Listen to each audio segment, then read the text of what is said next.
After Frezja left home, hours went by without any word from her. Her phone calls were unanswered, and text messages remained unread. This was unusual for someone who normally kept in touch with family and friends. As the day went on, worry grew. Family members realized something was wrong and began trying to reach her repeatedly. Each attempt ended the same way. No response, no sign of where she was. Neighbors and friends were informed. People began checking places Frezja might have gone, retracing her normal routes and routines. The absence of any clue made the situation more concerning. Social media posts began appearing. Friends and family shared her photo and asked others to be alert. Some posts hinted that something serious may have occurred, urging the public to look for her. Police were contacted after the family could not locate her. Officers collected details about her last known activities, her usual habits, and the time she was last seen. They began reviewing possible locations and any potential witnesses. Search efforts started quickly. Roads, nearby parks, and public areas were checked. Officers spoke to neighbors, scanned security footage, and followed any tips that came from the public or social media. By the end of the day, Frezja was still missing.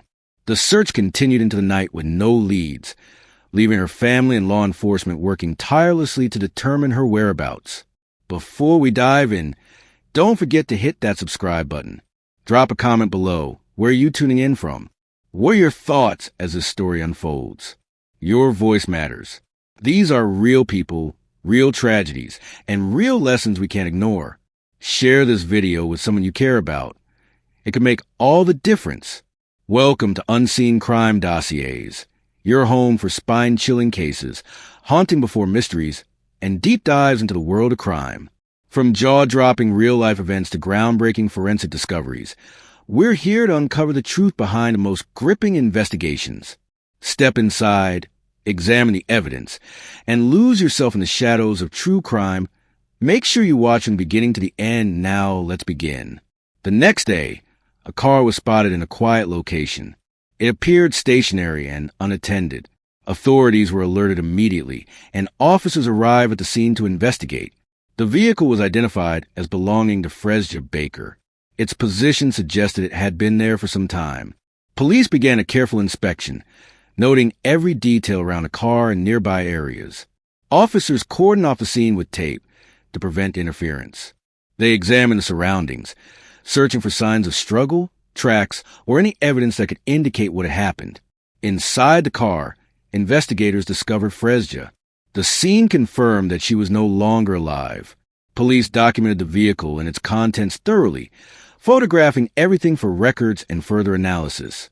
Authorities began compiling a timeline based on her last known movements and the location of the car.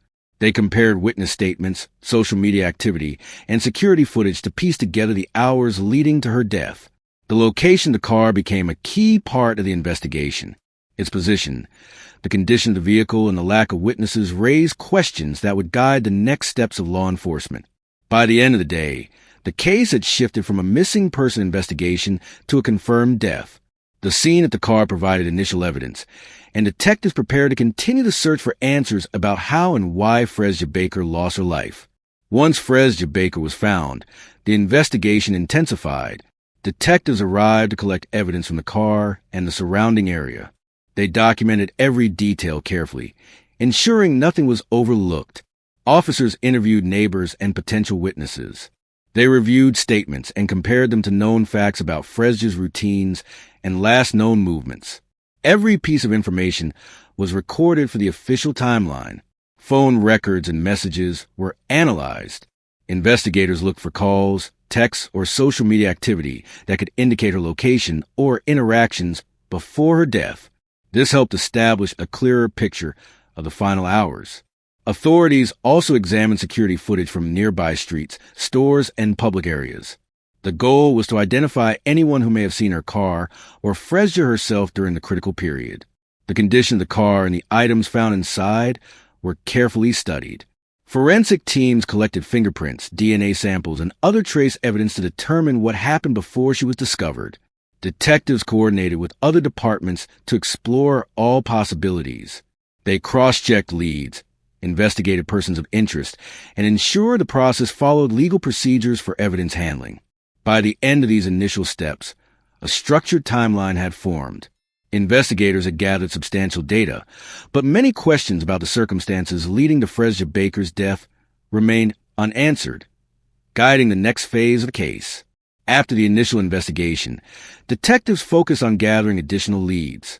They analyzed all evidence collected from the car and the surrounding area, searching for anything that could explain how Frezja Baker ended up there. Investigators reviewed her recent activities.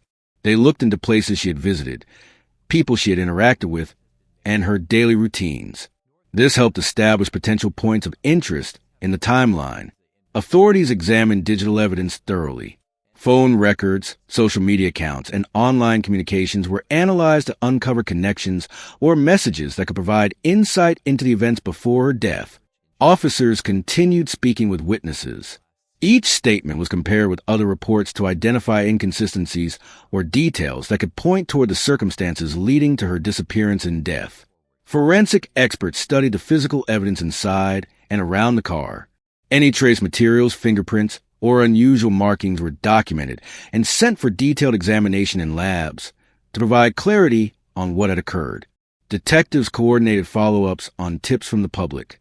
Leads from social media posts, neighborhood observations, and previous sightings were checked carefully to determine their relevance to the case. By the end of this stage, law enforcement had accumulated substantial information.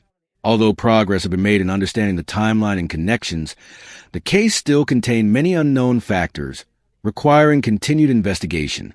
After several days, investigators had compiled a detailed report on the events leading up to Frezja Baker's death. The case remained open, and law enforcement continued to examine every available lead. Police maintained surveillance in areas connected to Frezja's routine. They monitored potential locations and reviewed additional video footage to ensure no detail was overlooked. Forensic results from the car and surrounding areas were still being processed. Analysts worked to identify any clues that could indicate the manner of her death or confirm interactions prior to the incident. Detectives followed up on all tips received from the public. Information from neighbors, witnesses, and online sources was evaluated and added to the case files for further review. Authorities also coordinated with other agencies to cross-check databases. This helped determine if there were connections to other cases or relevant incidents in the area. Investigators kept a timeline of verified facts, documenting each movement and action related to Frezja Baker. Every update was recorded systematically to maintain clarity as new information emerged. At this stage, the case was in an active investigative phase. While many details have been confirmed, law enforcement emphasized that the investigation was ongoing, and further findings were expected to provide more clarity. The investigation into Frezja Baker's death reached a point where key facts had been established. Authorities confirmed the timeline of her last known movements and the discovery of her car. All collected evidence, including digital records, witness statements, and forensic findings, was organized to create a clear picture of the events leading up to her death. Police confirmed that the scene where the car was found contained critical information. Every item inside and around the vehicle was documented and preserved for ongoing examination. Investigators continued to track leads and cross-check details with other cases. Coordination with multiple agencies ensured no potential connection was overlooked. Social media activity and public tips were cataloged, helping detectives verify the accuracy of witness statements and uncover new directions for the investigation. While much of the timeline was reconstructed, some details remain unclear. Authorities emphasized the importance of continuing the investigation to fully understand how Frezja Baker's death occurred. The case remained active, with law enforcement maintaining communication with her family and the public. Updates would be provided as new information emerged, ensuring that every aspect of the investigation was thoroughly pursued. Here at Unseen Crime Dossiers, we're driven by a mission to uncover hidden realities, honor forgotten voices, and keep their memories alive. If the story made you pause, reflect, or feel something, there's more coming that will challenge you even deeper. Make sure to hit subscribe, tap the like button, and turn on that notification bell so you never miss a case. We're dropping new episodes regularly, and trust us, what's ahead is even more chilling. Before you go, we want to hear from you. What moment hit you the hardest? Drop it in the comments. Your perspective matters, and your voice helps keep these stories alive. Until next time, stay alert, stay informed, and never stop seeking the truth, because every life deserves to be heard. Thanks you all for watching.